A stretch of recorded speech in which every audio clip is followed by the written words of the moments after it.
ನಮಸ್ಕಾರ ಮಿತ್ರರು ಮಿತ್ರ ವಾಹಿನಿಯ ಸ್ಪೆಷಲ್ ರಿಪೋರ್ಟ್ಗೆ ಸ್ವಾಗತ. ನಾನು ದರ್ಶನ್ ಹುಣಸೂರು. ಎರಡೇ ದಿನದಲ್ಲಿ ಮೂರನೇ ಸಾರಿ ದಿಢೀರಾಗಿ ಲೈವ್ಗೆ ಬಂದು ಪ್ರಧಾನಿ ನರೇಂದ್ರ ಮೋದಿ ಅವರು ಒಂದು ದೊಡ್ಡದಾದ ಘೋಷಣೆಯನ್ನ ಮಾಡಿದ್ದಾರೆ. ಪರೀಕ್ಷಾ ಸುಧಾರಣೆ ಕುರಿತಾಗಿ ತಮ್ಮ ಮಾತಿನಲ್ಲಿ ಮೋದಿ ಅವರು ಹೇಳಿರುವಂತದ್ದು. ನೀಟ್ ಪ್ರಶ್ನೆ ಪತ್ರಿಕೆ ಸೋರಿಕೆ ವಿವಾದದ ಬಳಿಕ ಪ್ರಧಾನಿ ಮೋದಿ ಮೂರನೇ ವಿಡಿಯೋವೊಂದನ್ನು ಹಂಚಿಕೊಂಡಿರುವಂತದ್ದು. ಇನ್ಫೋಸಿಸ್ನ ಸಹ ಸಂಸ್ಥಾಪಕ ನಂದನ್ ನಿಲೇಕಣಿ ನೇತೃತ್ವದ ಕಾರ್ಯಪಡೆಯು ಭಾರತದ ಪರೀಕ್ಷಾ ವ್ಯವಸ್ಥೆಯನ್ನ ಹೇಗೆ ಸುಧಾರಣೆ ಮಾಡಬೇಕು ಅನ್ನುವಂತಹ ವಿಚಾರವಾಗಿ ಪರಿಶೀಲನೆಯನ್ನ ಮಾಡುತ್ತೆ, ಜೊತೆಗೆ ಸರ್ಕಾರಕ್ಕೆ ವರದಿಯನ್ನ ಕೂಡ ನೀಡುತ್ತೆ ಅಂತ ಹೇಳಿ ಅವರು ಹೇಳಿದ್ದಾರೆ.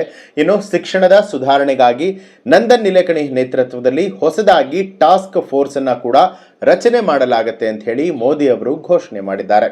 ನಂದನ್ ನಿಲೇಕಣಿ ನೇತೃತ್ವದ ಕಾರ್ಯಪಡೆ ಇನ್ಫೋಸಿಸ್ನ ಸಹ ಸಂಸ್ಥಾಪಕ ನಂದನ್ ನಿಲೇಕಣಿ ನೇತೃತ್ವದ ಕಾರ್ಯಪಡೆಯು ಭಾರತದ ಪರೀಕ್ಷಾ ವ್ಯವಸ್ಥೆಯನ್ನ ಹೇಗೆ ಸುಧಾರಿಸಬೇಕು ಅನ್ನುವಂಥದ್ರ ಕುರಿತಾಗಿ ಪರಿಶೀಲನೆಯನ್ನ ನಡೆಸುತ್ತೆ, ಜೊತೆಗೆ ಸರ್ಕಾರಕ್ಕೆ ವರದಿಯನ್ನ ಕೂಡ ನೀಡುತ್ತೆ.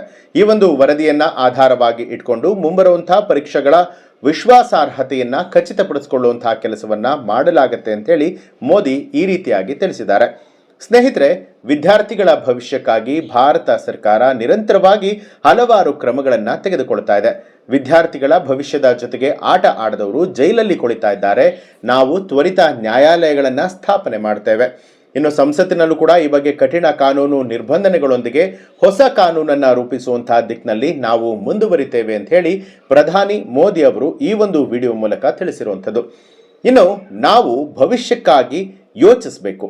ನಮ್ಮ ಪರೀಕ್ಷಾ ವ್ಯವಸ್ಥೆಯು ವಿಶ್ವಾಸಾರ್ಹವಾಗಿ ಇರಬೇಕು. ನಮ್ಮ ಪರೀಕ್ಷಾ ವ್ಯವಸ್ಥೆಯು ಪಾರದರ್ಶಕವಾಗಿರಬೇಕು. ಜೊತೆಗೆ ನಮ್ಮ ಪರೀಕ್ಷಾ ವ್ಯವಸ್ಥೆಯು ಈಗ ತಂತ್ರಜ್ಞಾನದ ಗರಿಷ್ಠ ಬಳಕೆಯನ್ನ ಹೊಂದಿರಬೇಕು. ಎಲ್ಲಾ ವಿಚಾರಗಳನ್ನ ಗಮನದಲ್ಲಿ ಇಟ್ಕೊಂಡು ವಿಶ್ವ ಪ್ರಸಿದ್ಧ ತಂತ್ರಜ್ಞಾನ ತಜ್ಞ ನಂದನ್ ನಿಲೇಕಣಿ ಅವರ ನೇತೃತ್ವದಲ್ಲಿ ಉನ್ನತ ಶಕ್ತಿಯು ಕಾರ್ಯಪಡೆಯನ್ನ ರಚಿಸೋದಕ್ಕೆ ನಿರ್ಮಾಣ ಮಾಡಿದೆ. ಇದು ಪರೀಕ್ಷಾ ಸುಧಾರಣೆಯ ಮೇಲೆ ಕೇಂದ್ರೀಕೃತವಾಗಿರುತ್ತೆ. ಜೊತೆಗೆ ಸಾಧ್ಯವಾದಷ್ಟು ಬೇಗ ಮುಂಬರುವಂತಹ ಪರೀಕ್ಷೆಗಳ ವಿಶ್ವಾಸಾರ್ಹತೆಯನ್ನ ಖಚಿತಪಡಿಸಿಕೊಳ್ಳುವಂತಹ ಕೆಲಸವನ್ನ ಅದರ ವರದಿಯ ಆಧಾರದ ಮೇಲೆ ಮಾಡಲಾಗುತ್ತೆ ಅಂತ ಹೇಳಿ ಮೋದಿ ಹೇಳಿದ್ದಾರೆ. ಇನ್ನು ಸಚಿವರಾಗಿದ್ದಂತಹ ಧರ್ಮೇಂದ್ರ ಪ್ರಧಾನ್ ಕೇಂದ್ರ ಶಿಕ್ಷಣ ಸಚಿವ ಸ್ಥಾನಕ್ಕೆ ರಾಜೀನಾಮೆ ನೀಡಿದ ನಂತರ ಕಾಕ್ರೋಚ್ ಜನತಾ ಪಾರ್ಟಿ ಅಂದ್ರೆ ಸಿಜೆಪಿ ನೇತೃತ್ವದಲ್ಲಿ ಪರೀಕ್ಷಾ ಪ್ರಶ್ನೆ ಪತ್ರಿಕೆ ಸೋರಿಕೆ ವಿರುದ್ಧ ಏನೋ ಒಂದು ಪ್ರತಿಭಟನೆ ನಡೆದಿರುತ್ತೆ. ಅದು ಕೊನೆಗೊಂಡಂತಹ ನಂತರದ ದಿನದಲ್ಲಿ ಈ ಒಂದು ಘೋಷಣೆ ಬಂದಿರುವಂಥದ್ದು. ನೀಟ್ನ ಪ್ರಶ್ನೆ ಪತ್ರಿಕೆ ಸೋರಿಕೆ ವಿವಾದದ ಬಳಿಕವಾಗಿ ಮೋದಿಯವರ ಮಹತ್ವದ ಕ್ರಮಗಳು ಏನು ಅಂತ ನೋಡುವಂಥದ್ದಾದ್ರೆ, ನೀಟ್ ಪ್ರಶ್ನೆ ಪತ್ರಿಕೆ ಸೋರಿಕೆ ವಿವಾದದ ಹಿನ್ನೆಲೆಯಲ್ಲಿ ಮೋದಿ ಅವರು ದೇಶದ ಪರೀಕ್ಷಾ ವ್ಯವಸ್ಥೆಯಲ್ಲಿ ಸಮಗ್ರ ಸುಧಾರಣೆಯನ್ನ ತರುವುದಕ್ಕೆ ಮಹತ್ವದ ಕ್ರಮಗಳನ್ನು ಘೋಷಣೆ ಮಾಡಿದ್ದಾರೆ.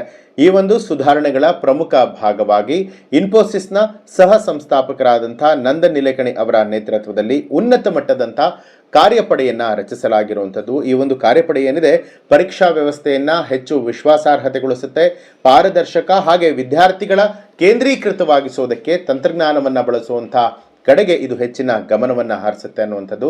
ಇನ್ನು ಮೋದಿ ಅವರು ತಮ್ಮ ಸಾಮಾಜಿಕ ಜಾಲತಾಣದ ಖಾತೆಗಳಲ್ಲಿ ವಿಡಿಯೋ ಮೂಲಕವಾಗಿ ಸಂದೇಶಗಳನ್ನು ಕೊಡುವ ಮೂಲಕವಾಗಿ ಈ ವಿಚಾರವನ್ನು ಪ್ರಕಟಿಸಿದ್ದಾರೆ.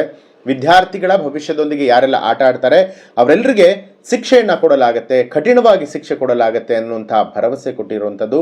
ಅಲ್ಲದೆ ಪರೀಕ್ಷಾ ಅಕ್ರಮಗಳೇನು ನಡೆಯುತ್ತೆ ಅದನ್ನ ತಡೆಗಟ್ಟುವಂತಹ ಸಲುವಾಗಿ ಕಾನೂನು ಕ್ರಮಗಳನ್ನು ಜಾರಿಗೆ ತರ್ತೀವಿ ಅಂತಲೂ ಕೂಡ ಹೇಳಿದ್ದಾರೆ.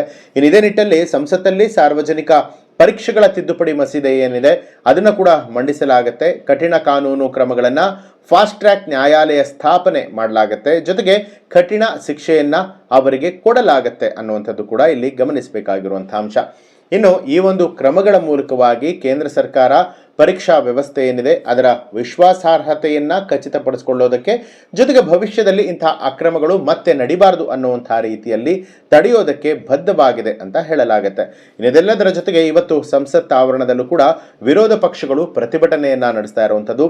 ಒಟ್ಟಾರೆಯಾಗಿ ನೋಡುವಂಥದ್ದಾದ್ರೆ ಈ ಒಂದು ನೀಟ್ ಪ್ರಶ್ನೆ ಪತ್ರಿಕೆ ಸೋರಿಕೆ ವಿಚಾರವಾಗಿ ಏನು ಸಿಜೆಪಿ ಅಂದ್ರೆ ಕಾಕ್ರೋಚ್ ಜನತಾ ಪಾರ್ಟಿ ಒಂದು ಪ್ರತಿಭಟನೆಯನ್ನ ಮಾಡೋದಕ್ಕೆ ಮುಂದಾಗಿರುತ್ತೆ. ಇದರ ಜೊತೆಗೆ ವಿರೋಧ ಪಕ್ಷಗಳು ಕೂಡ ಕೈ ಜೋಡಿಸಿರುತ್ತೆ. ಪ್ರಮುಖವಾಗಿ ಕೆಲವೊಂದು ಬೇಡಿಕೆಗಳನ್ನ ಕೂಡ ಇವರು ಇಟ್ಟಿರ್ತಾರೆ. ಅದೇನು ಅಂತ ಹೇಳಿದ್ರೆ, ಶಿಕ್ಷಣ ಸಚಿವರಾದಂತಹ ಧರ್ಮೇಂದ್ರ ಪ್ರಧಾನ್ ಅವರು ರಾಜೀನಾಮೆಯನ್ನ ಕೊಡಬೇಕು, ಹಾಗೆ ನರೇಂದ್ರ ಮೋದಿ ಅವರು ಕೂಡ ಇದರ ಹೊಣೆಗಾರಿಕೆಯನ್ನ ಹೊತ್ಕೊಂಡು ಕ್ಷಮಾಪಣೆ ಕೇಳಬೇಕು. ಜೊತೆಗೆ ಈ ಒಂದು ಪ್ರಶ್ನೆ ಪತ್ರಿಕೆ ಸೋರಿಕೆ ವಿಚಾರವಾಗಿ ಯಾರ ಕೈವಾಡ ಇದೆ ಅವ್ರಿಗೆ ಶಿಕ್ಷೆ ಆಗಬೇಕು ಅನ್ನುವಂತಹ ಬೇಡಿಕೆಗಳನ್ನ ಇಟ್ಟಿರುತ್ತೆ.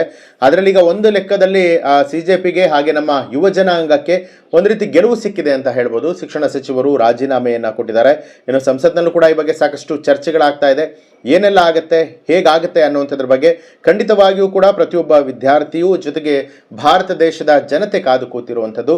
ನೋಡೋಣ ಮುಂದೆ ಯಾವೆಲ್ಲ ನಿರ್ಧಾರಗಳನ್ನು ಕೇಂದ್ರ ಸರ್ಕಾರ ಕೈಗೊಳ್ಳುತ್ತೆ ಅಂತ ಹೇಳಿ. ಇದೇ ರೀತಿಯಾದಂಥ ಪ್ರಮುಖವಾದಂಥ ಅಪ್ಡೇಟ್ಗಳು ಪ್ರತಿನಿತ್ಯ ಮಿತ್ರ ವಾಹಿನಿಯಲ್ಲಿ ಬರ್ತಾ ಇರುತ್ತೆ. ತಪ್ಪದೆ ನಮ್ಮ ಚಾನಲ್ ಅನ್ನು ಸಬ್ಸ್ಕ್ರೈಬ್ ಮಾಡ್ಕೊಳ್ಳಿ. ಹಾಗೆ ನಿಮ್ಮ ಅನಿಸಿಕೆ ಅಭಿಪ್ರಾಯಗಳನ್ನು ತಪ್ಪದೆ ಕಮೆಂಟ್ ಮೂಲಕ ತಿಳಿಸಿ ಅಂತ ಹೇಳ್ತಾ ಹೋಗ್ಬರ್ತೀನಿ. ನಮಸ್ಕಾರ. ಹೆಚ್ಚಿನ ವಿಡಿಯೋಗಳಿಗಾಗಿ ಮಿತ್ರ ಚಾನಲ್ ಅನ್ನು ಸಬ್ಸ್ಕ್ರೈಬ್ ಮಾಡಿ, ಬೆಲ್ ಐಕಾನ್ ಒತ್ತಿ.